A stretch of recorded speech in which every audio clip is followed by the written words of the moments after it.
Well, Dave, thank you. That took me back to Econ 1A and Wheeler 10. Some of you may remember that from the classroom. We have time for some questions. I don't know if they're written ones or if they're just a show of hands and shout out. Maybe the panel could come up and just sit at the microphones.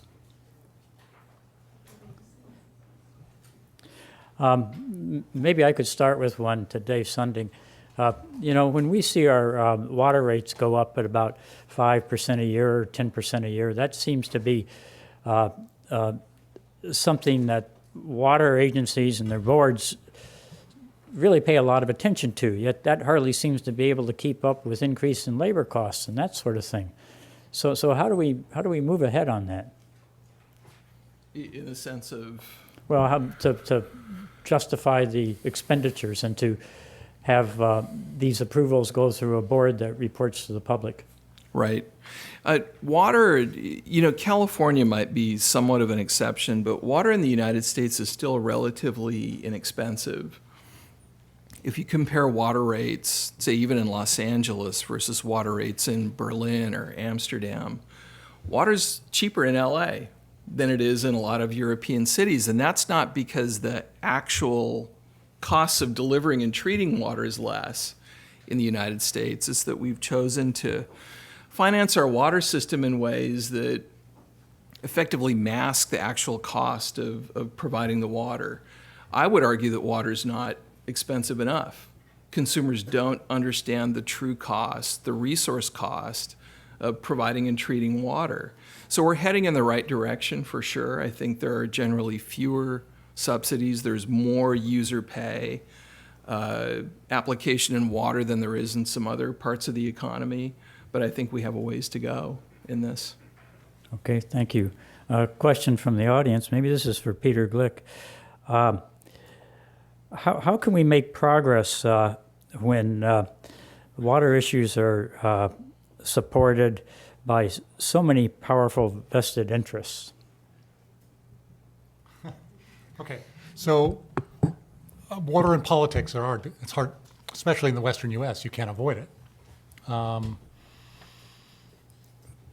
And I don't have the answer to that. The truth is, you have to deal with the political side of this and the economic side. And the part of the challenge in moving forward in California has always been the conflicting political interests, the ag versus the urban versus the environment, the northern Sacramento Valley versus the southern Sacramento Valley, the east side farmers versus the west side farmers. I mean, there are a lot of ways of cutting the politics. And I've been doing this for a long time, and I do see incremental progress. I think we're moving forward in the right direction. But it's a very slow, difficult political battle. And I don't have a simple answer to that except to do the science, to try and get the science into the policy, to try and get policymakers interested in water more than they are already. A lot of the things we have to deal with are local, not state. A lot of the progress, frankly, is being, we heard this this morning. A lot of the progress on climate isn't being made at the national level. It's being made at the state level or the local level. And I think that's true in water as well. And so I think you chip away at it in the different ways you can. It's a great idea that communities can lead the way, the state can lead the way. This is a question for Dave Sedlak, and it has to do with pharmaceutical compounds and pollution prevention. And how can we, what would be the role of utilities in keeping pharmaceuticals from getting into the water supply? So if you look around at the response that water utilities have taken to the issue of pharmaceuticals in the environment, it's been driven mainly by a concern about the potential impacts on aquatic ecosystems and not drinking water. But they have initiated pharmaceutical take-back programs and unused medications coming it back. But the best estimates on the effect of that is that it has a relatively small impact. And so taking back unused medications is not really going to decrease the loading of pharmaceuticals to a treatment plant. In parts of Europe, they've thought about more of what they call a green pharmacy approach, of actually decisions made about which drugs are given to patients being based upon the persistence of those compounds in the environment.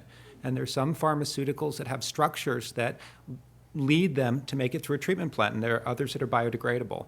And so the decisions, and this comes back to the larger question of all of the chemicals that we use in the environment. When the sewer is the drinking water supply, you treat it differently. You treat it like a watershed. You think about product selection. You think not only about pharmaceuticals, but you think about consumer care products, and you think about industry, because a significant percentage of a lot of the water coming into a sewer is coming from commercial and industrial sectors. And the source control programs in that sector haven't really seen a close reexamination since the 1970s.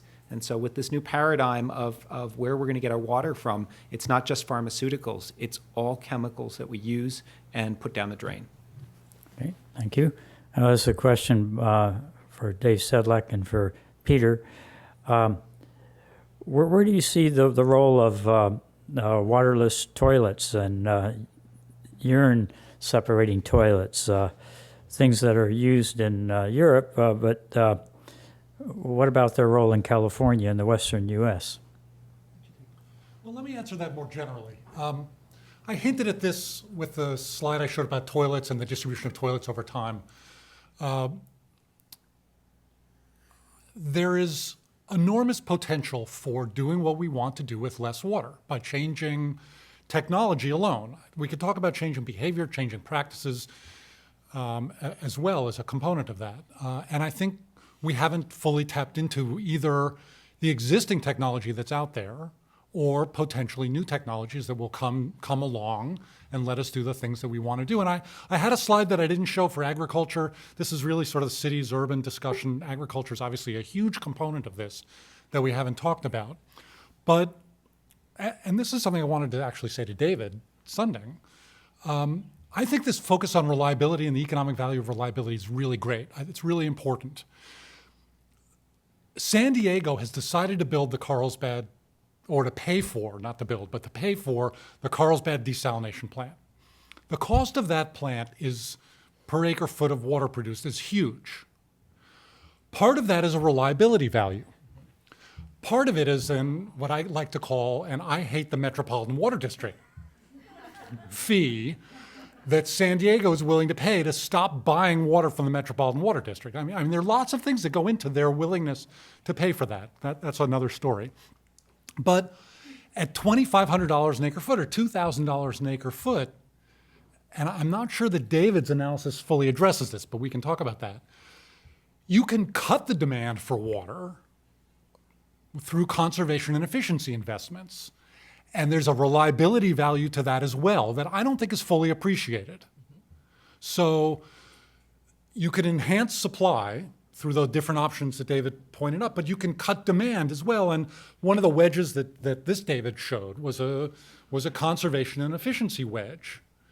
And he showed it sort of as a supply option, but it's a demand reduction option. It depends on how you define it. And there's a value to that as well. And I think we need to integrate that into our planning, because if you don't have to use an acre foot of water, you don't have to provide it.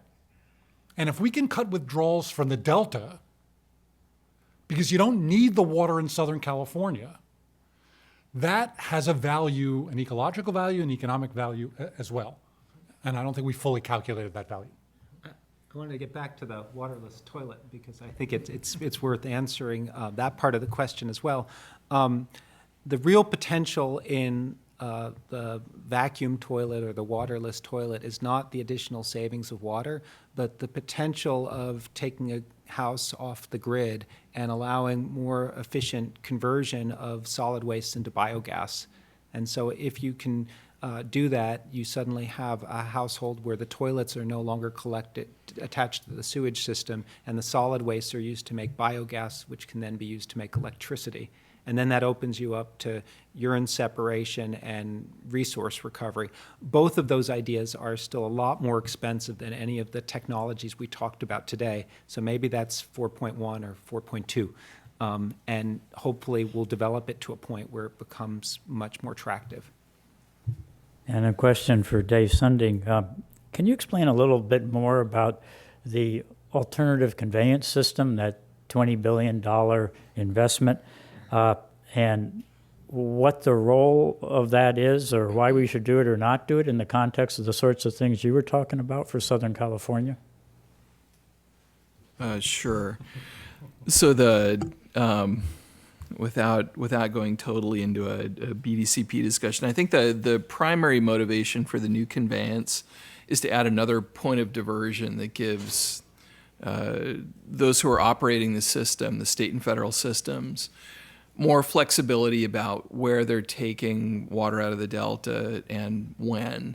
So it basically gives them another degree of freedom to manage the whole system. From the perspective of Southern California, what it does, because it provides ways to comply with regulations that aren't possible right now, what it does is it increases water supplies. It maintains them at roughly the current levels. So again, the $25 billion of investment, and that's not all for the new conveyance. It's mostly for the new conveyance, but it's also habitat and some measures to address what they call other stressors on the system. What that $25 billion does is basically keeps supplies in place. It doesn't provide a lot of new water or really any new water. It just keeps things from deteriorating into the future. All right. Just one other question for you.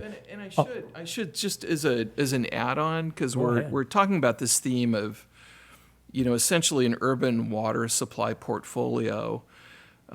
Estimates differ, but even if the BDCP were to occur, it's not accurate to say that the Delta fix is sort of in place of investment in alternatives.